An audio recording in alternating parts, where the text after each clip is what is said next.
Let's talk about what's going on right now with Letitia Wright. If you don't know who Letitia Wright is, she plays Shuri in the Black Panther franchise, which means she's a Marvel actress, but she's also a film producer, and what she did is she produced a brand new movie that just came out called Sound of Hope, the story of Possum Trot. This film was then brought to distribution by Angel Studios, who partnered with the Daily Wire to make this film a reality, and the problem is the second Daily Wire gets involved with anything in the mainstream, actors who aren't overtly political then have to start making grandiose statements so that they won't get in trouble with the rest of the people in their industry who are very intolerant towards people with opposing viewpoints. What it is she made a full statement regarding what this was. My problem with this in general is that she had to make a statement at all, right? But here's what she said.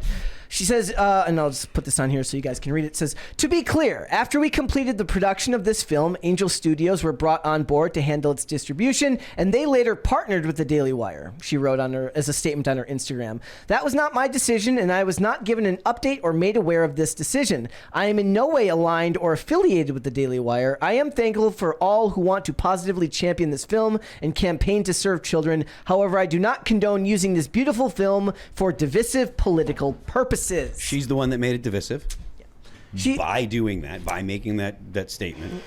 Well, and I want to read more of what because the statement was much longer, and she seemed to want to keep it focused more on the children and the theme of the movie, which was really big and important for her, which I appreciate because the movie itself is a good message, much in the way that Sound of Freedom was last year. It's not as divisive as Sound of Freedom because Sound of Freedom got connected to QAnon last year, however absurd that was. And obviously Jim Caviezel is a more polarizing figure in that industry. But this is what she said. She says, producing this film alongside Peachtree Productions to tell this incredible story of Bishop W.C. Martin, First Lady Donna Martin, and all of the incredible families of Possum Trot has been nothing less than inspiring. We have created a beautiful film that gives a voice to vulnerable children with the hope that families across the country and world, no matter their faith, race, or diversity, would join together to help children to be moved to make a difference in any way they can. I like that. She's keeping it focused on the movie itself, which is why, and this is where she goes on, which is why it's a shame to see small pockets of discourse online take a divisive political turn.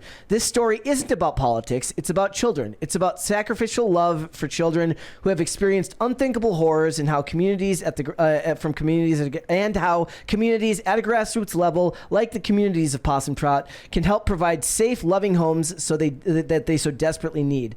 Any conversation that detracts from that is unnecessary and harmful. The potential for this film to positively change lives is far too important. It sounds like a lot of the headlines about how she's distanced herself from the project are actually incorrect. Yes. I mean, she's saying I'm not involved in distribution and I don't care about the political ramifications of the company that does the distribution. When me and Mary were reading through this last night, she goes distance herself in the most vague and generic way possible, right? Like, it's going to be framed how it's going to be framed from the media. She is also particularly sensitive to this because she had strong opinions about vaccine mandates back in 2021 that got her in deep trouble with most of Hollywood, who spent a lot of the year leading up to Black Panther 2 coming out, saying that she should be ousted from the role and they should replace her. They should not put her in the lead in Black Panther and that it's disrespectful. Certainly she posted some videos that then fellow Marvel actor Don Cheadle criticized and all that stuff. The problem I have with all of this stuff is that whenever an actor takes one stand against one issue that you may agree on, everybody in the hyper-political space then believes that that person needs to become some type of culture warrior for their side of things, and they forget that people don't tend to fall strictly in one column, left or right. You tend to have a grab bag of beliefs from both sides of the aisle. It used to be that way, but I don't think that it's that way so much anymore.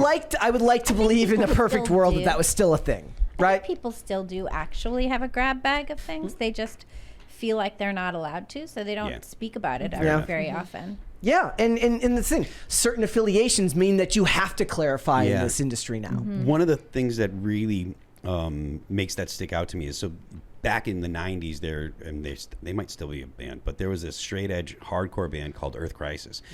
And they were vegan, militant straight edge, and they were militantly pro-life.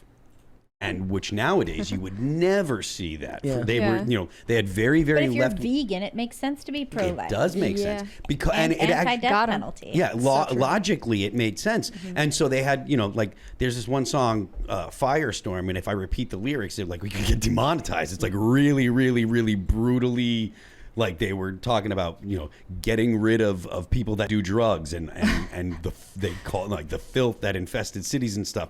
And these were what you would typically think of as not progressive opinions. Yeah. But because it was the 90s and it wasn't so much dictated by political correctness, but it was more dictated by the logic that people would have in their own, they would use logic to figure out what makes sense. The logical conclusion. And it does make sense if you're pro-life and against hurting animals and against, doing drugs and stuff like that. All that stuff does actually make perfect sense. But in today's context, there are things that just don't make sense, and I think that's part of the reason why so many people nowadays are kind of like, why does the world seem so crazy nowadays? Right. So, and here's the thing. So, that was her response, and the Daily Wire did respond as well. So, Jeremy Boring made an official statement on Twitter. Here's what he said. He said, on its opening day, July 4th, Sound of Hope was the highest-grossing film nationwide, second only to Disney's biggest release of the year. This movie is tracking to be huge and has potential to launch a movement to end America's foster crisis. The Daily Wire is truly honored to partner with Angel Studios on such an important project, but such is the intolerance of the modern left that instead of celebrating this accomplishment and all it might mean, one of the film's producers, Letitia Wright of Black Panther fame, used the occasion to condemn the Daily Wire's involvement in sharing this message across the country. Again, I don't know if I would quantify what she said as necessarily condemning as much as it was making a general statement that she wasn't connected with them. I don't know if I would use language that severe for that, but you can interpret that however you will. He goes on, Letitia and I probably don't share the same politics, but I believe we share a Christian faith, and more importantly, the same goal of shining a light on something we can all agree on, a community banding together to help children in need. We hope people don't allow this distraction to steal from the message from the film and the impact that it might have. Everyone should see this movie and join the fight for kids. It's too important not to. And again, yes, guys, I know I am Joe Biden when I read sometimes. That's fine. Look, I think that also is like, I don't know if anybody needed to make statements, but we live in a time now where anytime the Daily Wire gets involved with something, these actors have to make these statements. And I make the joke all the time. Anytime an actor makes something that doesn't fall rigidly in line with like hyper progressive beliefs, you have to ask them, look, you put how many years into acting? You went to acting school, you trained, you did all this stuff. Do all of them feel strongly enough about their beliefs to doom themselves to a life of making like right-wing movies? Because that's what happens if you don't condemn at a certain point. That's not to say that making those movies is important. It is, but you can't expect everyone to choose that path. Well, it shouldn't. That should not be. And it shouldn't be the decision Yeah. that you have to make when you're an artist. Your decisions when you're an artist shouldn't have anything to do with the political climate. It shouldn't Correct. have anything to do with like. It what seems like every studio movie has. that's coming out lately has some kind of a big political issue behind it, or some complaint that people have that is highly politically driven. Like it's anti-trans, or it's racist, or, oh, well, now it's connected to this studio and the studio is too religious for us. Like they go so far and try so hard to find any issue about Well, that was intentional. any movie. Like that was coming out. intentional in the arts. At a certain point, it wasn't enough to be an artist. You had to become an arts activist. And if the rule was if your art didn't have activism in it, then what was the point of making it? So Wow. that whole crew of people are now the professionals making the decisions, and everything that they learned in their Ivy League, Art schools, MFA grad programs is translating into the rest of the industry, and it's spilling out. Yeah, and I don't like, people talk about a way back. I think that this only moves one direction. I don't think that the cultural shift would happen anytime soon, especially in an industry as insular as insular as Hollywood is. What's funny is I was reading this article about one of the Jack Quaid. I think it's Dennis's son. Let me make sure of that. And he was talking about like, look, I have no problem being called a nepo baby. Yeah, it's really Jack Quaid, it's yeah. Jack Quaid. He says I have no problem being called a nepo baby. It's really hard to break in this industry, and that's the point, right? Is it's very hard to get in, and once you do, you want to do as little as possible to rock the boat because it was so difficult to get in there at all. The problem is like finding work is hard enough. Your political affiliations will limit your ability to work for certain people. Most of us, maybe not in this sphere, but most people in the real world, I think people here don't really realize how normie so many people are. They might have some beliefs on certain things, but they're not so inclined to their political beliefs that they're going to put off getting work because of them. And I don't think it's fair to ask them to do so. At least in my personal respect, I don't.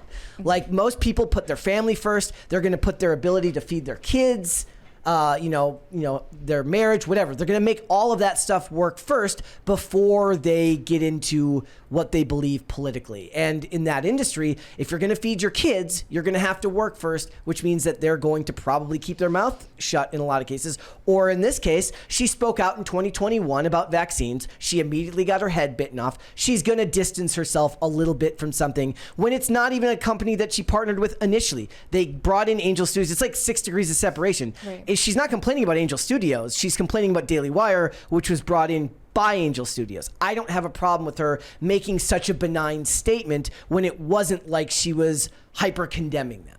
Maybe you see it differently.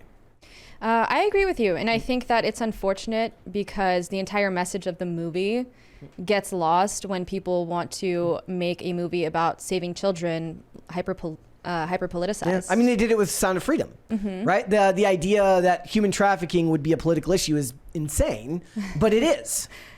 Right. In this country. Yeah. Like it kind of, it comes down to like there was people having debates about how common it is and how often it actually happens. I'm like, it's not really a political issue. And the movie was never like a QAnon film, which is what they kept calling it. It was a generically good movie about, a government operation. Right. But it became based on a political. true story. Based on a true story. Thanks for watching. Listen to full episodes of Pop Culture Crisis on Spotify. Keep up with us on social media and make sure you subscribe and ring that bell so you never miss the show. Bye, guys.